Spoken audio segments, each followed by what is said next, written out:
Hello, നമുക്കിന്നൊരു യാത്ര പോയാലോ? നിങ്ങളും പോരെ കൂടെ. യാത്ര എങ്ങോട്ടാന്ന് വെച്ചാൽ തമിഴ്നാട്ടിലേക്കാണേ.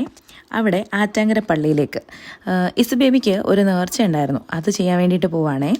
ഈ 5th മന്ത് കംപ്ലീറ്റ് ആകുമ്പോൾ കുട്ടിക്ക് ഫുഡ് കൊടുക്കാൻ സ്റ്റാർട്ട് ചെയ്യില്ലേ, അത് ആ പള്ളിയിൽ ചെന്ന് കൊടുക്കാമെന്നായിരുന്നു നേർച്ച.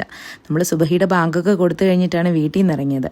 അത്ര നേരത്തെ ആയതുകൊണ്ട് നല്ല മഞ്ഞായിരുന്നു വഴിയിലൊക്കെ. പിന്നെ വഴിയിൽ നിന്ന് നമ്മളൊരു ചായയൊക്കെ കുടിച്ചു.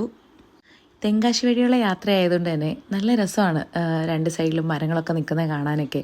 നമ്മുടെ തെമ്മലയും പിന്നെ ഈ 13 കണ്ണറ പാലവും ഒക്കെ കണ്ട് നമുക്ക് നല്ല അടിപൊളി ഒരു യാത്രയാണ് അങ്ങോട്ടുള്ള ആ ഒരു റൂട്ടെന്ന് പറയുന്നത്. രണ്ട് സൈഡും നല്ല പാറകളും മരങ്ങളും ഒക്കെ ആയിട്ട് തിങ്ങി നിറഞ്ഞ് നിൽക്കുക. അതുകൊണ്ട് നമുക്കധികം ചൂടൊന്നും അടിക്കുന്നില്ലായിരുന്നു. പിന്നെ ഏകദേശം തമിഴ്നാടൊക്കെ എത്തിയപ്പോഴത്തേക്കൊരു 8:30 ആ സമയമൊക്കെ ആയിട്ടുണ്ടായിരുന്നു രാവിലെ. അപ്പോൾ നമുക്ക് ഫുഡ് കഴിക്കണമായിരുന്നു. അതുകൊണ്ട് നല്ലൊരു സ്ഥലം നോക്കിയിട്ട്, നല്ല ഭംഗിയുള്ളൊരു സ്ഥലം നോക്കിയിട്ടാണ് നമ്മൾ നിർത്തി ഫുഡൊക്കെ കഴിച്ചത്. ഈ തമിഴ്നാട് സൈഡ് ആയതുകൊണ്ട് എല്ലാവർക്കും ഫുഡൊന്നും ഇഷ്ടപ്പെടാത്തതുകൊണ്ട് നമ്മൾ വീട്ടിൽ നിന്ന് ഫുഡ് ആക്കിക്കൊണ്ടായിരുന്നു പോയത്. അവിടെ നിന്ന് നമ്മൾ ഫുഡൊക്കെ കഴിച്ച് കുറേ നേരം അവിടെ റെസ്റ്റൊക്കെ എടുത്തിട്ടാണ് അവിടെ നിന്ന് പിന്നെ വിട്ടത്.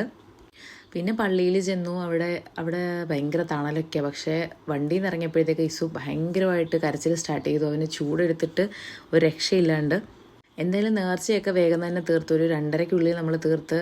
പിന്നെ നമ്മൾ ഫുഡ് കൊണ്ടുപോയതൊക്കെ കഴിച്ചിട്ട് നമ്മൾ അവിടെ നിന്ന് വീണ്ടും ഇറങ്ങി നമ്മൾ തിരിച്ച് വന്നത് കന്യാകുമാരി വഴി ആയതുകൊണ്ട് തന്നെ അവിടെയൊക്കെ ജസ്റ്റ് ഒന്ന് ഇറങ്ങി കാണാമെന്ന് വിചാരിച്ചു. പക്ഷേ ഈസു നല്ല പ്രശ്നം ഉണ്ടാക്കി. ഈസുവിന് ചൂട് സഹിക്കാൻ വയ്യാഞ്ഞിട്ട് ഈസു ഭയങ്കര കരച്ചിലായിരുന്നു വീണ്ടും. അങ്ങനെ നമ്മൾ ഒരുപാട് നേരം അവിടെ സ്പെൻഡ് ചെയ്യാനൊന്നും നിന്നില്ല. വേഗം തന്നെ അവിടെ നിന്ന് തിരിച്ചു വന്നു. നമ്മുടെ ഇവിടുത്തെക്കാട്ടിലൊക്കെ കുറച്ച് ചൂട് കൂടുതലാണെന്ന് തോന്നുന്നു. അവിടെ ഭയങ്കര ചൂടായിരുന്നു, ഒരു രക്ഷയില്ലായിരുന്നു. അവിടെ നിൽക്കാൻ പറ്റാത്ത അവസ്ഥയായിരുന്നു നമുക്ക്. കടലൊക്കെ കണ്ട് കുറച്ച് നേരം നിന്നപ്പോഴേക്കും തണലൊന്നും ഇല്ലാത്തതുകൊണ്ട് ചൂടത്ര ആയതുകൊണ്ടും നമ്മൾ പിന്നെ വേഗം അവിടെ നിന്ന് തിരിച്ച് വന്ന് പിന്നെ വണ്ടിയിലൊക്കെ കയറി കുറച്ച് കഴിഞ്ഞപ്പോഴത്തേക്ക് ഇസു സെറ്റായി. നല്ല ഉറക്കമായിരുന്നു. പിന്നെ എന്തായാലും രാത്രി കുറേ ലേറ്റായിട്ടാണ് നമ്മൾ വീട്ടിലെത്തിയത്. ഏകദേശം ഒരു 12:30-1 മണി സമയമൊക്കെ ആയി നമ്മൾ വീട്ടിലെത്തിയപ്പം. വന്ന് കുളിയൊക്കെ കഴിഞ്ഞ് ഇസു ഉറങ്ങി, എല്ലാവരും ഉറങ്ങാൻ കിടന്നു. അപ്പോൾ നമുക്ക് നെക്സ്റ്റ് ഒരു വീഡിയോയിൽ കാണാം കേട്ടോ.